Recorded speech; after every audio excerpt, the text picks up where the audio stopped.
Philadelphia Eagles at the Detroit Lions. This is one we have an opinion on for sure. As we sit right now, there are a couple of 3.5s available out there in the market. They are on their way to 4, mainly 4 across the market in favor of the road Eagles. The Lions, of course, your darlings from Hard Knocks this past season. 48.5 is your total in this one.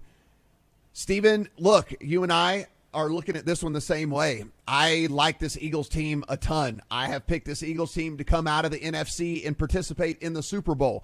If that is a good read on my part, then I have to have them winning games like this that they should win, and I should have them winning games like this pretty handily. Listen, if we want to talk about mismatches, we've been talking about mismatches with the Bears a little bit earlier. This is also going to be a pretty big mismatch if this offensive line situation shapes up for the Lions like it looks like it's going to. And they've already had to they are already having to replace their starting right guard. He is already donezo for this team. Now we look up, and Frank Ragnow was downgraded on Thursday. Their other offensive lineman, and Tommy Kramer, did not practice on Thursday either. So you are now looking at an offensive line that, from where they thought they were going to be a month and a half ago, is now going to be down 3 starters. This was a strength of this team, this offensive line, coming into this year. And now they're going to be down 3 starters, it looks like, at least here in week 1. And you give me this Philadelphia defense up against a pressured Jared Goff, because, by the way, let's not forget, Jared Goff under pressure is one of the worst quarterbacks we've ever seen in NFL history.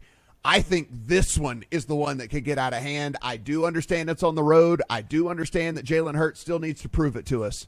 But give me the 3.5. I gobbled it up as soon as it hit here in Vegas. Only one book allowed me to get to it. I had to pay a tiny bit of juice, -112 as opposed to -110. But the 3.5 was way, way, way too juicy for me. And I really do like this spot for the Eagles. I looked at the board. I was trying to figure out what my favorite bet was for our staff post at TheLines.com this week, and I couldn't get off this because I agree with you. I mean, if you look at when these two teams played last year, it was a 44-6 beatdown where the Eagles barely had to pass the ball, and coming into that game, it was when the Eagles weren't even playing well. So what's changed for these two rosters to the point where this line has only moved a half to a full point 1 year later? Well, the Eagles are significantly improved on defense. They added a ton of talent. They are a consensus top 10 defensive line. They are top 5 by Sharp Football for their front 7. They added Hassan Reddick in free agency, back-to-back 10 sacks to that front 7. And then if you look at their secondary, if you're excited about Amon-Ra St. Brown, because Jamison Williams isn't there yet for Detroit in their wide receiver core, the Eagles already had a top 5 corner in Darius Slay. They go out and add Bradbury and also Chauncey, I'm blanking on his name here, but Chauncey Gardner-Johnson, my mistake. Yes. So very solid secondary to go top to bottom on this defense to a Lions unit that you just described is already banged up at the one unit where they look strong coming into the season. So now flip to the other side of the ball. The Lions are not very good and don't have much talent on defense either. This is a bottom 10 front 7. It is a bottom 10 secondary.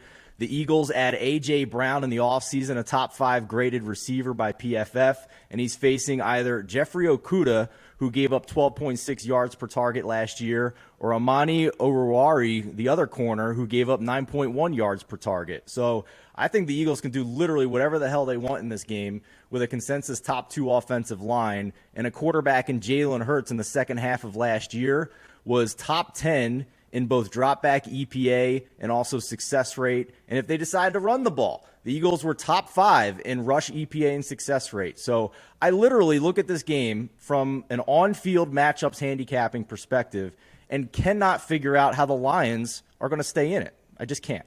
Mm-hmm. Yeah, I mean, Adam, if we take a look here, it's one of those things where I'm actually kind of, I'm not going to say bullish, but I actually think that this Lions team could certainly be let's call them annoying for teams throughout the course of the season. I think there's just enough talent on this team to where they're not going to just get beat down on the reg. But that being said, again, they're going to be hobbling into this game with this offensive line that, again, was supposed to be why we were liking this Lions team. It's like, okay, hey, look, if Jared Goff isn't running for his life, then hey, we've seen this guy be able to stay in the pocket and actually make throws here and there and whatnot. But if you go into this one against this defense, against this defensive line with a cobbled together last minute offensive line for the Lions, I think this just spells disaster for this team, specifically with Jared Goff turning the ball over, strip sacks, interceptions, bad decisions, all different things like that. So just impossible for me to make a case here for the Lions. Well, Matt, you made a very astute observation when you talked about going from 3.5 to 4 on this game, because we need to add a word there, going back to 4, right? Like this was one that opened 4.5, and the Lions hype ended up seeing this thing bet down. Now we come back toward 4. We're kind of settling back into where the market believed this game was going to be in the first place. There are times you just have to kind of trust your numbers, and to me, this is a trust my numbers game where I'm going to pass on it because of where my power ratings fall.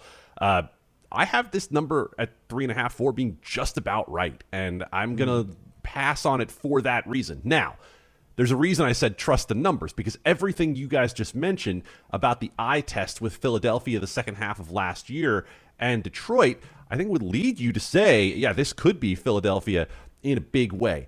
What concerns me a little bit about the Eagles is the fact that the pickup they had in their efficiency last year was based on an increase in the run game. And I don't know how sustainable that is year to year unless you're rolling out an elite run game.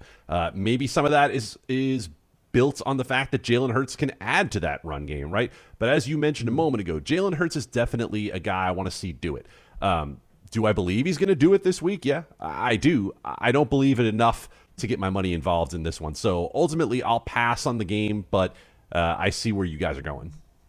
Jared Goff, if you're looking at PFF passer grades last season, where he had a fairly average year. I mean, listen, he wasn't terrible. He wasn't good, but he wasn't terrible. Passing grade of 68.8 when kept clean under pressure. That fell over 20 points to 48.3 in their passing grade. So again, just a guy that, and we knew this when he was in LA. It's no different in Detroit. Just under pressure, just doesn't handle it very well and doesn't play very well. So I hate it for this Lions team because, hey, look, I think Dan Campbell is awesome. Now that I've watched Hard Knocks, I'd run through a wall for him, but doesn't look like it's going to pan out here in week 1 anyway.